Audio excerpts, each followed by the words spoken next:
Bem-vindo à Igreja Batista Boas Novas de Jacarepaguá e nós estamos muito felizes que você está aqui com a gente. Para acompanhar outros vídeos é só você se inscrever no canal e ativar o sininho. Você também pode nos acompanhar através das nossas redes sociais. Além disso, não deixe de curtir esse vídeo e enviar para todo mundo que você acha que precisa. O nosso culto já vai começar e você faz parte dele. Por isso, durante o louvor, louve com a gente. Durante a oração, ore com a gente. E durante a palavra, abra seu coração para recebê-la. Tenha um bom culto. Olá, meus irmãos, vamos dar início a mais um culto ao nosso Deus. Que bom que você está aí com a gente. Nós estamos muito felizes de mais uma vez cultuarmos ao nosso Deus através desse instrumento que é a internet. Eu quero te convidar nesse momento a fechar os olhos. Vamos dar início ao culto dessa noite. Pai de amor, Pai querido, nós louvamos o Teu nome, Te agradecemos, reconhecemos quem o Senhor é nas nossas vidas, por isso estamos aqui, por isso domingo após domingo estamos reunidos para o louvor da Tua glória, Pai. A igreja está com as suas portas fechadas, mas a igreja não está parada, nós estamos atuando, nós estamos ativos, nós estamos celebrando o Teu nome, Pai, e por isso nós Te louvamos e Te agradecemos. Porque antes dessa pandemia começar, o Senhor já havia disponibilizado os meios, os recursos para que a adoração ao Teu nome comunitária não parasse. E é isso que nós estamos fazendo aqui, Pai, como comunidade de fé, como irmãos em Cristo. Nós estamos dizendo e declarando que Tu és o nosso Deus, que nós somos o Teu povo, e como nós Te adoramos por isso, como nós nos alegramos em poder dizer que Tu és o nosso Deus, Pai. Por isso, recebe esse culto, recebe esse louvor, é o que nós suplicamos, no nome de Jesus. Amém e amém.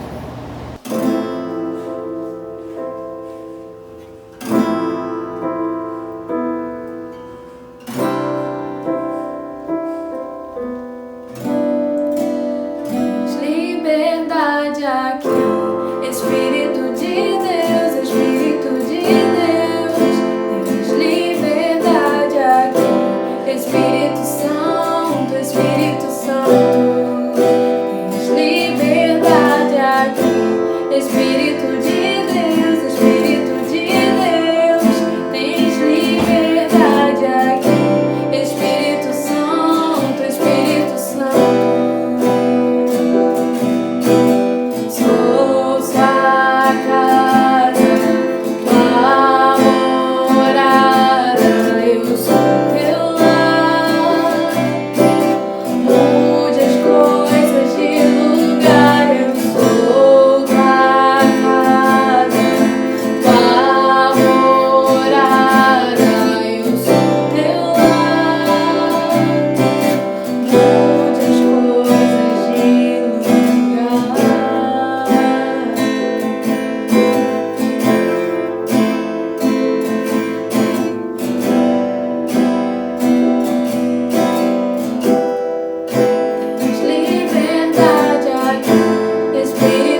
palavra do Senhor não para, e por isso a Igreja Batista Boas Novas de Jacarepaguá também não. E estamos aqui para falar de alguns avisos do que temos feito durante esse isolamento social para que possamos manter a chama viva do Espírito Santo em nossos corações. A primeira coisa que queremos te incentivar é: não perca o contato com o seu irmão, não deixe de mandar mensagem para ele, ligue para aquele que faz um tempo que você não escuta a voz, fala no grupo do seu NIT, chama alguém para orar. A palavra de Deus diz: ó quão bom e quão suave é que os irmãos vivam em união. Que a gente não possa perder isso durante esse tempo de isolamento social, porque de fato é um presente de Deus. Esse é o momento que precisamos cuidar daqueles que estão no nosso lado todos os dias, ou seja, a nossa família. Por isso, nosso pastor preparou para que toda quarta-feira nós tenhamos um culto domiciliar. Esse culto é enviado através dos grupos dos NIT no WhatsApp e assim você poderá fazer um culto toda semana em família. As mulheres de oração continuam ativas e todos os dias têm orado por você e por toda a igreja. Se você precisa de alguma coisa, se algo tem incomodado seu coração, coloque aqui embaixo nos comentários. Fale com a gente, porque assim elas estarão orando também por esse pedido. E por último, nós sabemos que esse momento tem sido muito difícil para muitos de nós. Porém, o Senhor continua sendo a nossa fortaleza e o nosso refúgio. E por isso, esse é o momento de você colocar o seu tempo com o Senhor em dia. Não deixe de ler a Bíblia, não deixe de orar e esteja cultivando intimidade com Deus. Permita que o refrigério do Senhor acalme seu coração e te fortaleça para qualquer luta que vier, porque esse é o seu propósito, um adorador e um conhecedor de Deus. Continue junto. Obrigado e tenha uma ótima palavra. Bom, meus irmãos, o tema da palavra de hoje é um tema que é muito comum nas nossas vidas. Infelizmente, ele é mais comum do que nós gostaríamos. Mas, como o próprio Senhor Jesus disse, no mundo tereis aflições. O tema da mensagem de hoje é o sofrimento. Como nós devemos reagir ao sofrimento? Por que Deus permite o sofrimento na vida dos seus filhos? Eu sei que esse tempo de quarentena tem sido um tempo muito difícil para muita gente, tem sido um tempo de sofrimento, ou pelo isolamento social, ou por conta das incertezas e das inseguranças da vida. Então eu quero te convidar nesse momento a refletir sobre esse assunto. E a gente vai para uma passagem muito conhecida, muito famosa das Escrituras, que está lá em João, no capítulo 11, a partir do versículo 1. Vamos ler. Diz assim a palavra do Senhor. Havia um homem chamado Lázaro. Ele era de Betânia, do povoado de Maria e de sua irmã, Marta. E aconteceu que Lázaro ficou doente. Marta, sua irmã, era a mesma que derramara perfume sobre o Senhor e lhe enxugara os pés com os cabelos. Então, as irmãs de Lázaro mandaram dizer a Jesus: Senhor, aquele a quem amas está doente. Ao ouvir isso, Jesus disse: essa doença não acabará em morte. É para a glória de Deus, para que o Filho de Deus seja glorificado por meio dela. Jesus amava Marta, a irmã dela, e Lázaro. Então, quando ouviu falar que Lázaro estava doente, ficou mais 2 dias onde estava. Bom, meus irmãos, aqui nós temos Jesus juntamente com os discípulos, Jesus andando, como sempre, pregando o Evangelho, fazendo bem, quando de repente chega uma notícia muito triste. A notícia de que o seu grande amigo, Lázaro, estava enfermo.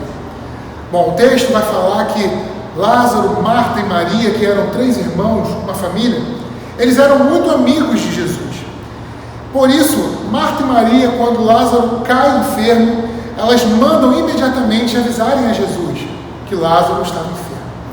Mas aqui nesse primeiro trecho das Escrituras, na verdade no versículo 6, a gente vê uma reação de Jesus um tanto inusitada. Jesus, sabendo que Lázaro estava doente, ainda assim, ele demora 2 dias para ir ao encontro do seu amigo. Olha, meus irmãos, essa é uma atitude no mínimo inesperada. Se você recebe a notícia de que um amigo seu está doente e você tem a cura para essa enfermidade, qual é a sua primeira reação? O que você faz se essa situação acontece com você? De imediato, o normal, o natural, o que era esperado pelo menos, era que Jesus largasse tudo o que estivesse fazendo e fosse ao encontro de Lázaro, Marta e Maria. Mas, no entanto, não é isso que o texto nos diz. Jesus ainda se demora por 2 dias. E às vezes, meus irmãos, nós estamos passando por dificuldades na nossa vida e a gente não entende por que Deus demora, por que a resposta não vem de imediato. Eu fico imaginando os discípulos ao redor de Jesus se questionando: poxa, mas Jesus ama Lázaro, ele é amigo de Lázaro. Texto, nós acabamos de ler que Jesus amava Lázaro, Marta e Maria. Como ele pode ainda demorar 2 dias para ir ao encontro de Lázaro? Na verdade, eu fico pensando que talvez os discípulos tenham pensado: na verdade, Jesus ele pode acabar com essa enfermidade com uma simples palavra. Você lembra que aqui no Evangelho de João mesmo, nós temos a história do servo de um centurião. O centurião romano vai até Jesus e ele diz: eu sei que você tem autoridade para mandar que o meu servo seja curado. E Jesus se admira da fé daquele homem e ele de fato dá a palavra e aquele servo é curado. Por que Jesus não fez o mesmo com Lázaro? Eles eram amigos. Talvez você se questione: poxa, eu sei que Deus tem todo o poder, eu sei que basta uma palavra e o meu problema cessa. Eu sei que basta uma palavra de Jesus e o meu sofrimento acaba. Basta uma palavra de Jesus e o desemprego cessa. Basta uma palavra de Jesus e a dor da perda, da saudade, acaba. Nós cremos que Deus tem poder para fazer tudo. Então talvez você se pergunte, ou já tenha se perguntado: por que Deus não libera a palavra? Por que Deus não vem ao meu encontro? Eu estou precisando, eu estou sofrendo. Mas, meus irmãos, nós não podemos nos esquecer que Deus está no controle das nossas vidas. Jesus sabia exatamente o que ele estava fazendo. E às vezes a nossa dificuldade, a nossa dor, o nosso sofrimento faz a gente se esquecer disso. Mas eu vim para te dizer, nessa ocasião, que Jesus ainda está no controle da sua vida. No seu sofrimento, Jesus te vê. E o texto continua dizendo, lá no versículo 11, depois desses 2 dias, depois de dizer isso, prosseguiu Jesus dizendo-lhes: nosso amigo Lázaro adormeceu, mas vou até lá para acordá-lo. Seus discípulos responderam: Senhor, se ele dorme, vai melhorar. Jesus tinha falado de sua morte, mas os seus discípulos pensaram que ele estava falando simplesmente do sono. Então lhes disse claramente: Lázaro morreu. E para o bem de vocês, estou contente por não ter estado lá, para que vocês creiam. Mas vamos até ele. E aqui nós temos mais uma vez uma outra atitude de Jesus que deve ter despertado a curiosidade dos discípulos. Porque Jesus, depois de 2 dias, depois que Lázaro já estava morto, aí sim, ele resolve ir até o encontro de Lázaro. Mas como? Se Lázaro já estava morto, o que eles iriam fazer lá? Ah, meus irmãos, muitas vezes nós temos a impressão de que Deus está demorando e que Ele não se importa conosco. Agora que Lázaro morreu? Agora que teoricamente acabou? E o versículo 15, Jesus diz: para o bem de vocês estou contente por não ter estado lá. Quem ouve essa frase, e talvez os discípulos, ao ouvirem essa frase de Jesus, talvez eles tenham pensado: como assim?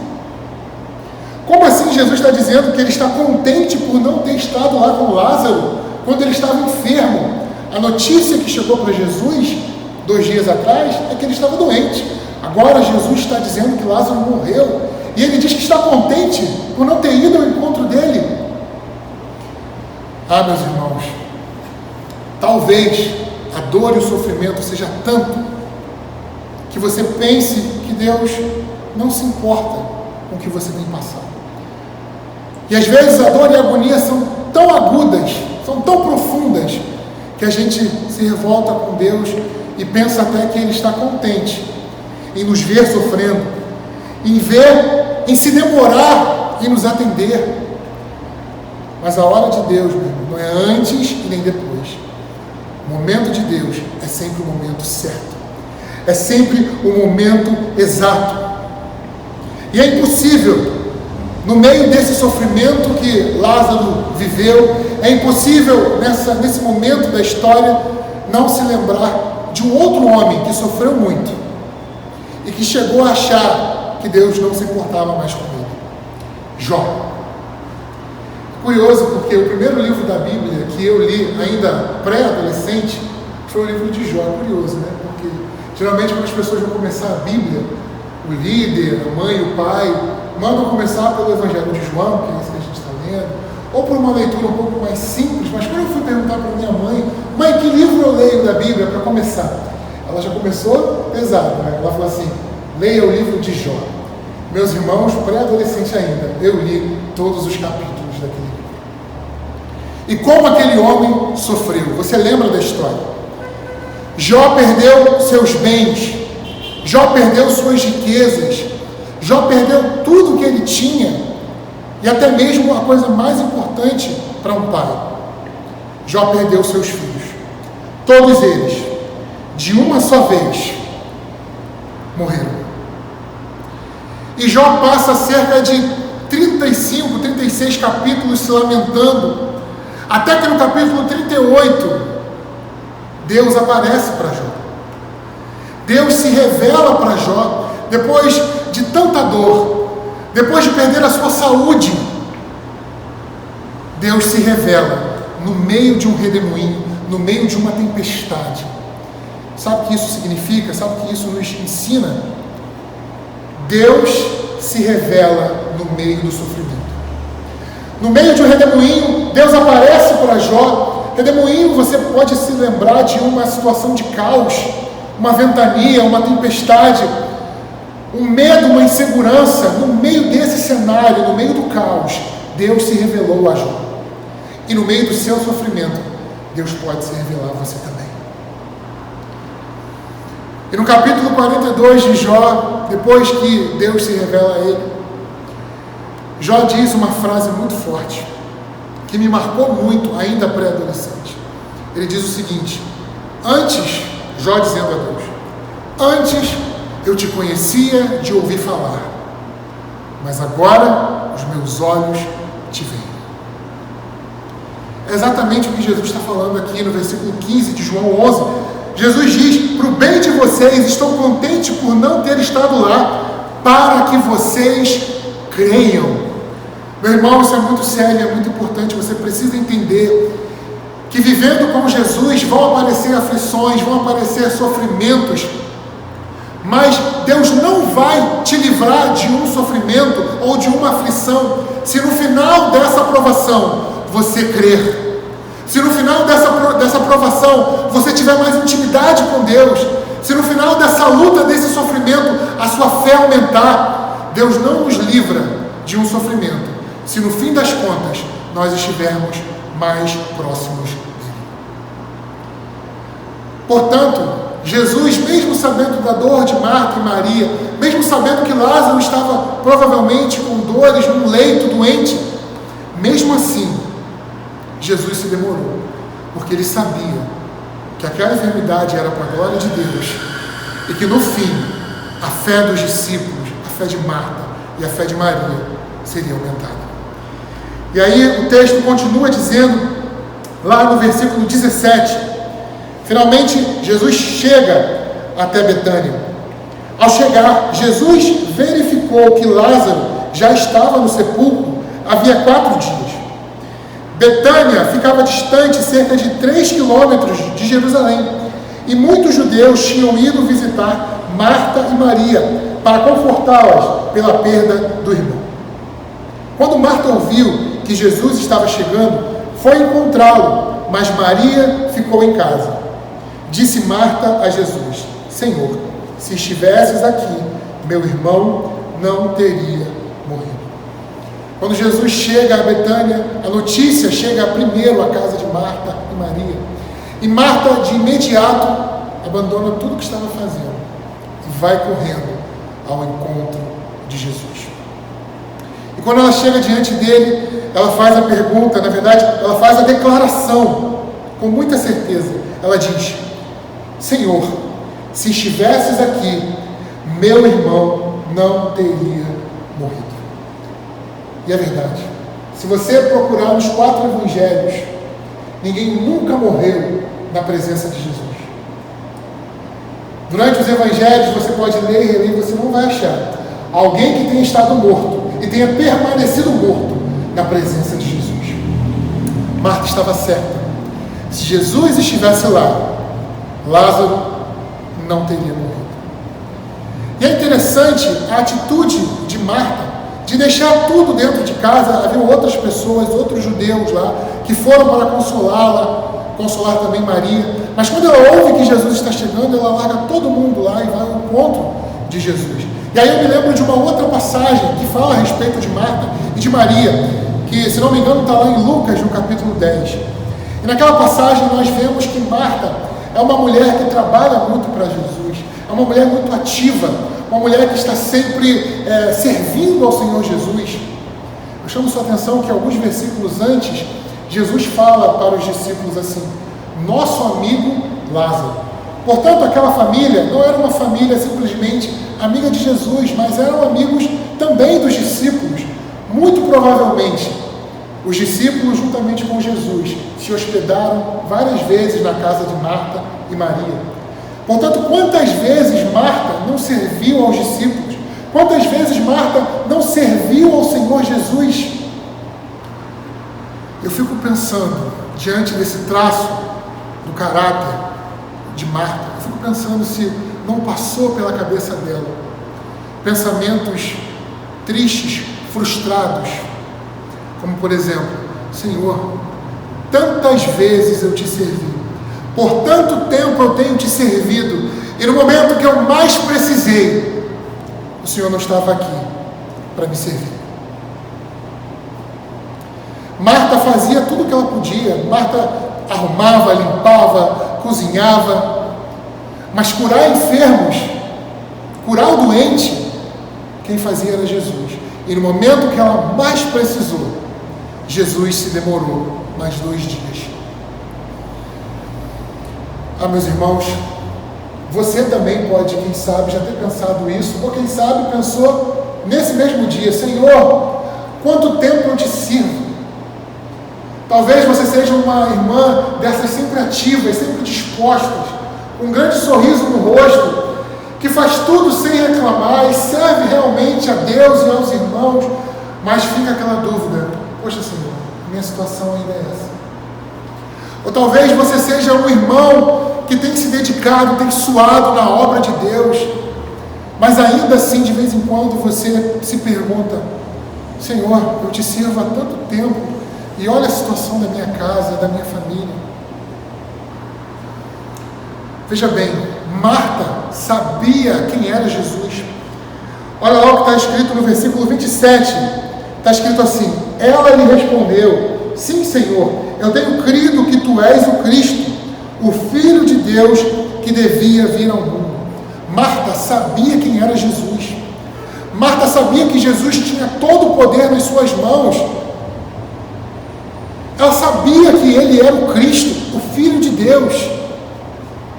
Mesmo assim, ela pergunta a Jesus, ela se lamenta diante de Jesus, dizendo: mestre, se o Senhor não estivesse aqui, ele não teria morrido.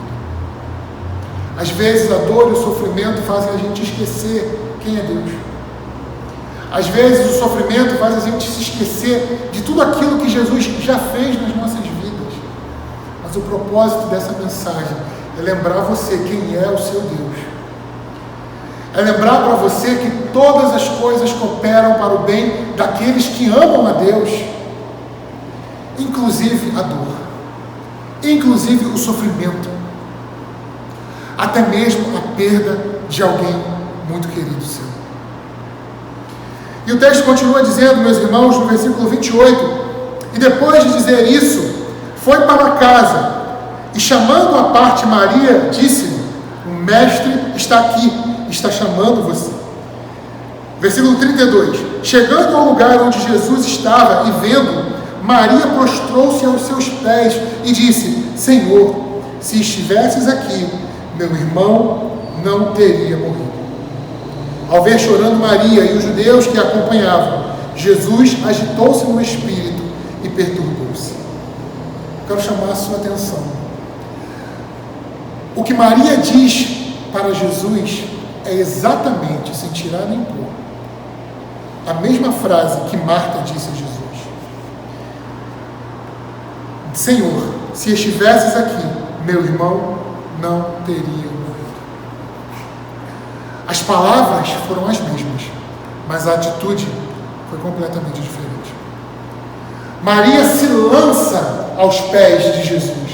Maria se prostra aos pés de Jesus em uma atitude de humilhação, em uma atitude de reconhecimento. Maria não podia fazer muita coisa, Lázaro estava morto. Maria não podia fazer nada. Ela era totalmente incapaz diante daquela circunstância. E ela não fez outra coisa senão se lançar aos pés de Jesus. Ah, meus irmãos, quantas vezes nós passamos por situações que nós somos completamente incapazes. Quantas vezes nós passamos por dificuldades, por sofrimentos, e nós não temos nada a fazer, senão nos lançarmos aos pés de Jesus. A palavra que Marta proferiu foi a mesma que Maria proferiu, mas a atitude de Maria fez toda a diferença. Uma atitude de humilhação, uma atitude de adoração. Ela estava se prostrando a Jesus, ela estava ali chorando, sofrendo aos pés de Jesus. Meus irmãos, muita gente na hora do sofrimento e na hora da dor vai sofrer na companhia de pessoas erradas. Muita gente na hora do sofrimento vai buscar consolo em pessoas erradas, mas Maria vem nos ensinar que o lugar de chorar o nosso sofrimento é aos pés de Jesus, é prostrado diante dele. Muita gente na hora do sofrimento se fecha no quarto escuro, se isola, fecha a porta do quarto, fecha a cortina, fica sozinho. Mas Maria está dizendo para a gente, o lugar de chorar, o lugar de sofrer é na presença de Jesus. Portanto, meu irmão, minha irmã, eu não sei se você está passando por uma situação de sofrimento, eu não sei o que tem te trazido dor nesses dias, mas o que eu sei é que o lugar de chorar é na presença de Jesus. Não existe outro lugar, não existe outra pessoa. Você precisa ir até Jesus, reconhecer, sabe, se ajoelhar diante dele e falar, Senhor, eu não tenho o que fazer, eu não posso fazer nada, eu sou simples, eu sou um mero mortal, eu não tenho muita coisa para fazer, mas uma coisa que você pode fazer, meu irmão, ainda que o seu marido tenha saído de casa, ainda que o seu filho tenha se rebelado contra você, contra a igreja, talvez você não possa fazer muita coisa, mas uma coisa você pode fazer, se prostrar aos pés de Jesus. No sofrimento, na dor, se curve diante dele. No sofrimento, na agonia, vá até Jesus. Nós sempre podemos fazer alguma coisa diante da dor, ainda que seja se curvar, se lançar diante do nosso Senhor. E o texto, meu irmão, ele vai caminhando para o final, e lá no versículo 38, Jesus outra vez, profundamente comovido, foi até o sepulcro. Quando Jesus está diante de Maria, e Maria está chorando, sofrendo, derramando suas lágrimas, o versículo 33 vai dizer que Jesus agitou-se no espírito e perturbou-se. Em outras versões, diz que Jesus se comoveu. Eu posso passar direto por isso aqui. Jesus se comoveu com a dor de Maria. Jesus, meu irmão, ele não está distante lá no céu. Ele não está simplesmente ignorando a sua dor, ele não está ignorando o seu sofrimento. Jesus vê as suas lágrimas, e no momento em que você se lançar aos pés dele, no momento que você reconhecer que você não pode fazer nada e que ele pode tudo, o coração de Jesus se move. Hebreus vai dizer que nós temos um sumo sacerdote que se identifica com a nossa dor, que se compadece de nós. Jesus está lá em cima, meu irmão, no céu, sentado à direita de Deus, mas ele é homem, totalmente Deus. E no momento em que você se curvar, se prostrar diante dele, ele vai reconhecer o seu sofrimento e ele vai se identificar com ele. No momento que você se ajoelhar diante de Jesus, ele vai se comover. E talvez a história não termine como você quer, mas saiba que Jesus está vendo a sua dor. Você não está sozinho no seu sofrimento. E aí o texto continua depois do versículo 38, ou melhor, ainda no versículo 38, ele diz assim: tirem a pedra, versículo 39, tirem a pedra, disse ele. Disse Marta, irmã do morto: Senhor, ele já cheira mal, pois já faz 4 dias. Disse-lhe Jesus: não lhe falei que se você cresce, veria a glória de Deus? Então tiraram a pedra. Jesus olhou para cima e disse: Pai, eu te agradeço porque me ouviste. Eu sabia que sempre me ouves, mas disse isso por causa do povo que está aqui, para que creia que tu me enviaste. Depois de dizer isso, Jesus bradou em alta voz: Lázaro, venha para fora. O morto saiu, com as mãos e os pés envolvidos em faixas de linho, e o rosto envolto no pano. Disse-lhe Jesus: tirem as faixas e deixem-no ir. Muitos dos judeus que tinham vindo visitar Maria, vendo o que Jesus fizera, creram nele. Meus irmãos, aqui o final da história de Lázaro. Jesus chega diante da pedra, do túmulo de Lázaro, e é importante a gente lembrar que para o judeu era importante manter uma distância de pessoas mortas, de corpos, porque se alguém tivesse contato com uma pessoa morta, com um defunto, ela seria considerada impura. Portanto, era costume dos judeus enterrar a pessoa em uma gruta, em uma caverna, e depois selar aquela gruta, aquela caverna, com uma pedra grande e pesada. Portanto, quando Jesus dá a ordem, tirem a pedra, ele está mexendo não simplesmente com aquela situação ali diretamente, mas ele está mexendo com toda a religião, com todo o costume de uma época. Aqueles homens iriam remover a pedra que guardava um corpo, uma pessoa morta, algo impuro. Mas Jesus, querendo ver a fé, dá a ordem: tirem a pedra. E de fato, os homens tiram a pedra. E Marta, imediatamente, ela diz: Senhor, já cheira mal. Faz 4 dias. É interessante que a gente pode ver aqui que Marta ainda está com a sua fé um tanto quanto abalada, porque era o próprio Jesus que estava mandando. Mesmo assim, Marta hesita. Quantas vezes na nossa vida nós hesitamos? Deus manda e a gente hesita.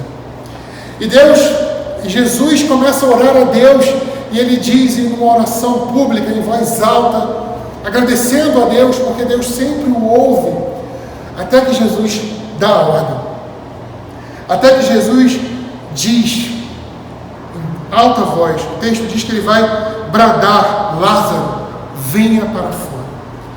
E Lázaro sai, ainda com as mãos atadas, com um pano na cabeça.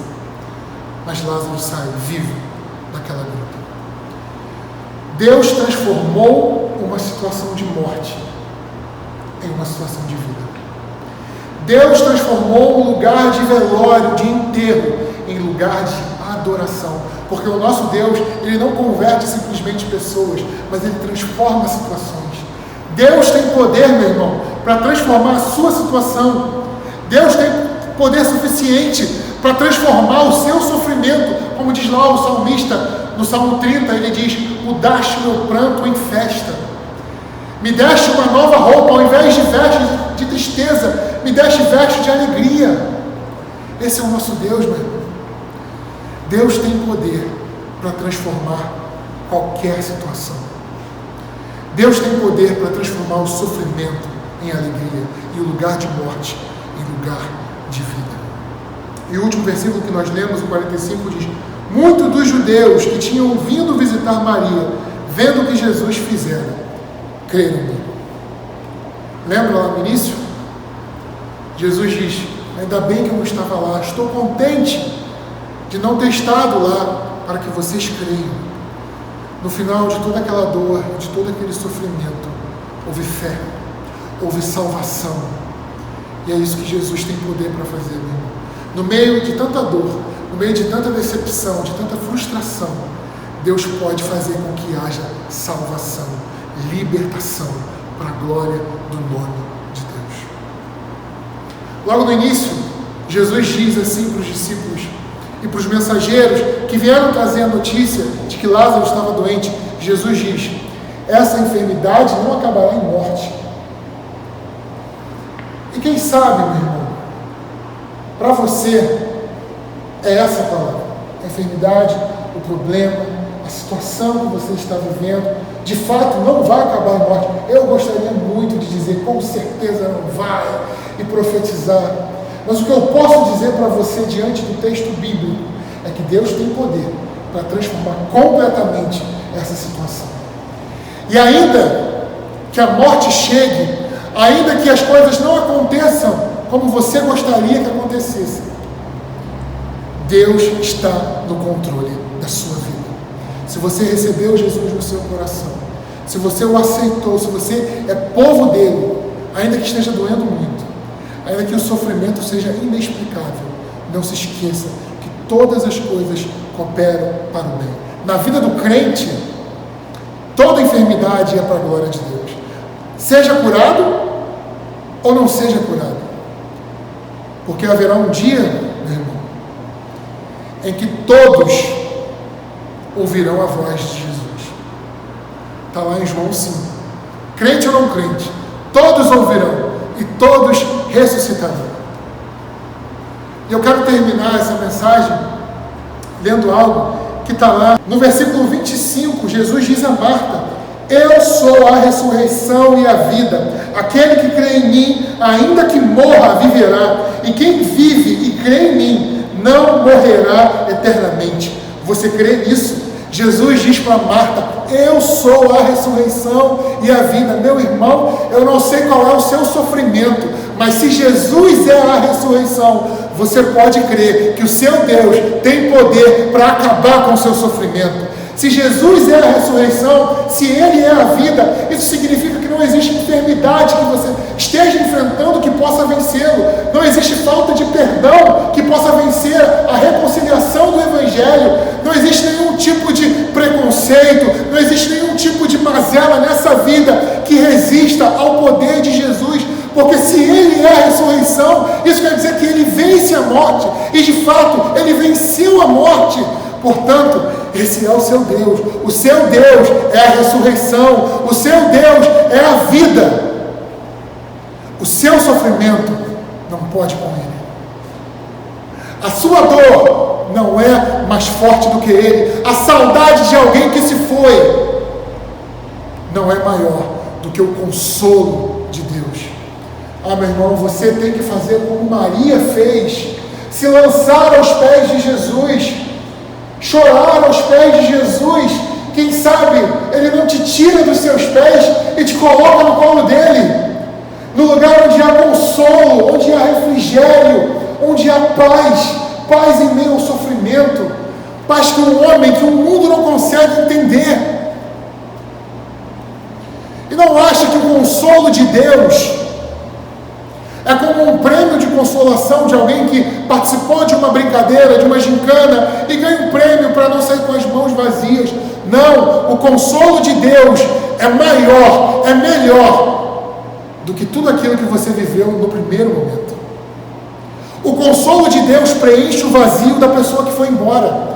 O consolo de Deus preenche o vazio da pessoa que faleceu. Pode parecer loucura. se você não conhece esse Deus. Mas Jesus, ele diz para Marta: eu sou a ressurreição. A morte, a falta, a escassez, nada pode comigo, nada pode me vencer.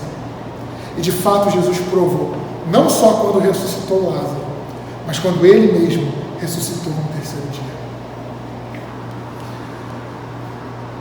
Jesus diz: eu sou a ressurreição, eu sou a vida, Marta.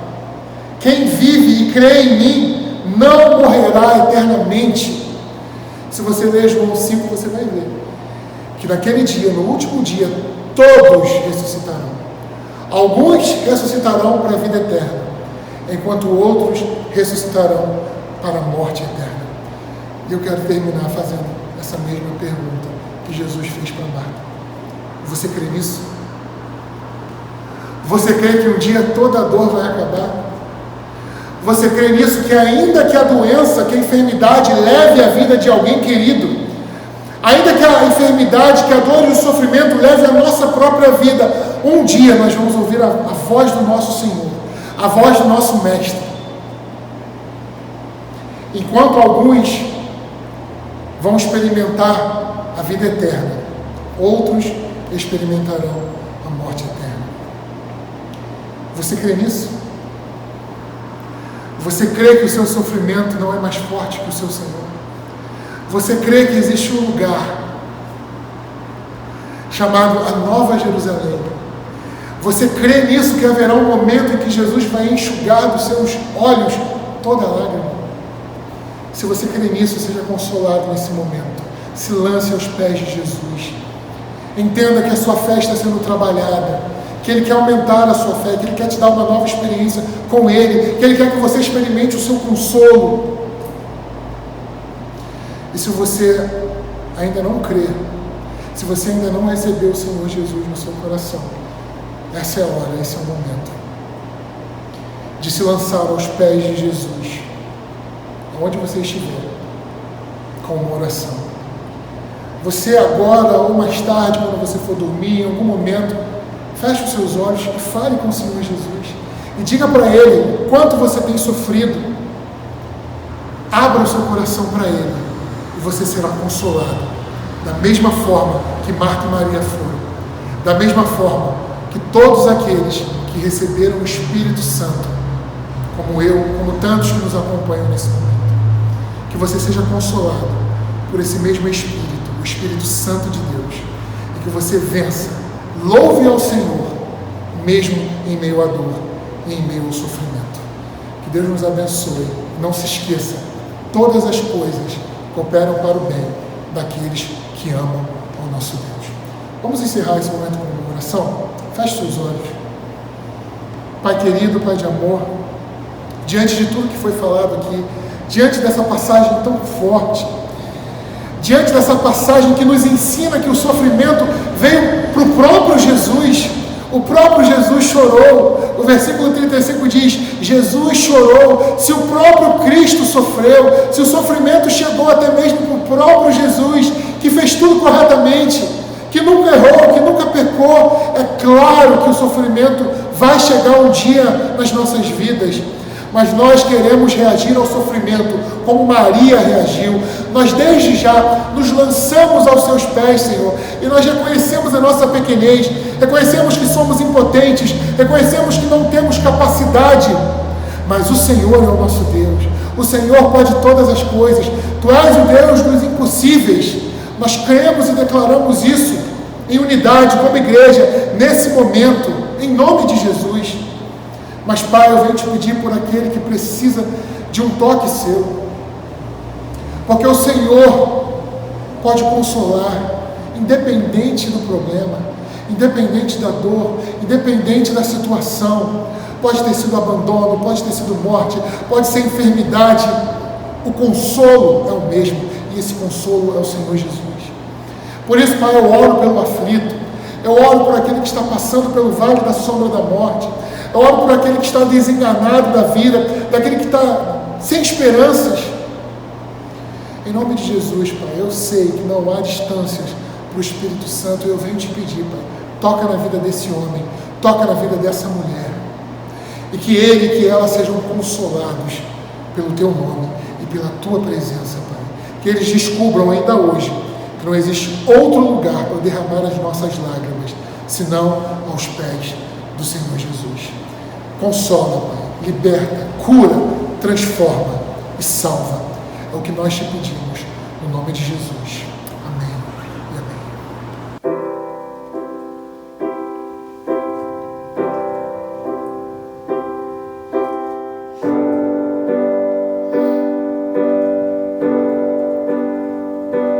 Todo ser que vive, louve o nome do Senhor. Toda criatura se derrame aos teus pés. Ao som da sua voz, o universo se desfaz. Não há outro nome comparado ao grande eu sou. E mesmo sendo pó, com tudo que há em mim, confessarei que céus e